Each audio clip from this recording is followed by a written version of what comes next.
আসসালামু আলাইকুম দর্শক।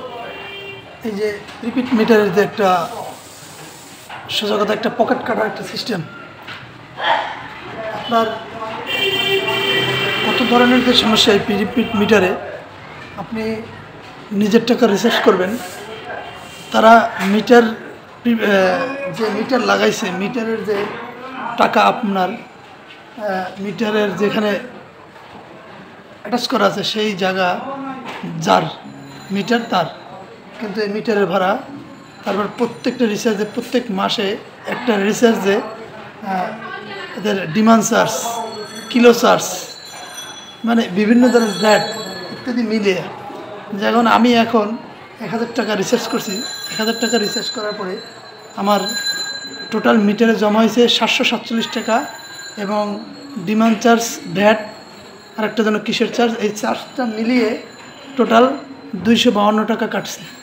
1000 টাকা আমি রিচার্জ করলাম, কিন্তু জমা হয়েছে 747 টাকা।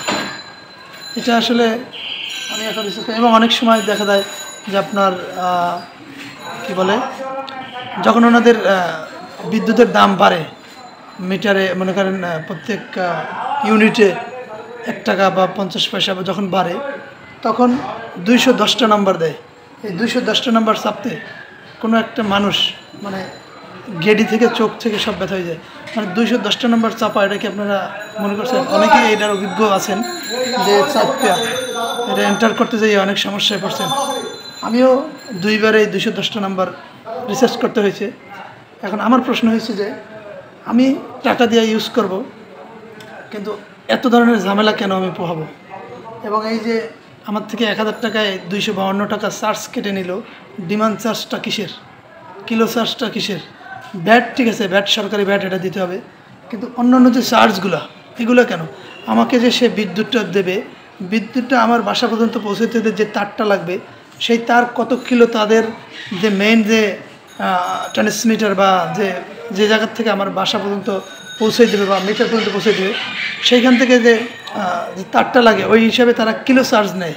তাহলে আমি যদি মনে করেন আমি একটা যদি সার্ভিস দিই বা একটা ব্যবসা করি, তাই ব্যবসা করলে আমার গ্রাহকের কাছে পৌঁছে দেওয়ার মতো যে এটা, সেটা তো আমারই, কারণ ব্যবসাটা তো আমি করতেছি, ওই পণ্যটার উপর আমি ব্যবসা করতেছি, আমি গ্রাহকের হাত পর্যন্ত পৌঁছে দিয়ে।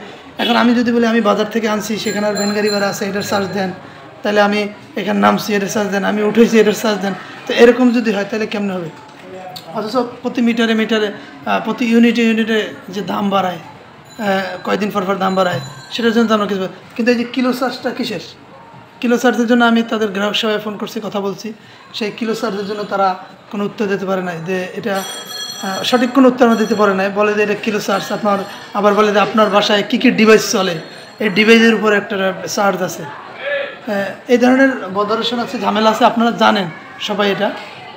তা হয়তো আমার কোনো কথায় মনে করেন যে 2-1টা হয়তো আমি আইডিয়া বলতে মনে করেন যে উনি আমাকে বলছে একটা, আমি আসলে বিষয়টা এরকম বুঝি না, তাদের গরিমসির শেষ নাই, অল ওভার কথা হয়েছে। তো এই ধরনের সমস্যাগুলো আমরা ফেস করতেছি, কিন্তু এটা আসলে কতটুকু যুক্তিযুক্ত আমি জানি না। আপনাদের কাছেই রইল যে এটার উত্তর এবং কি আপনাদের মতামত আশা করছি।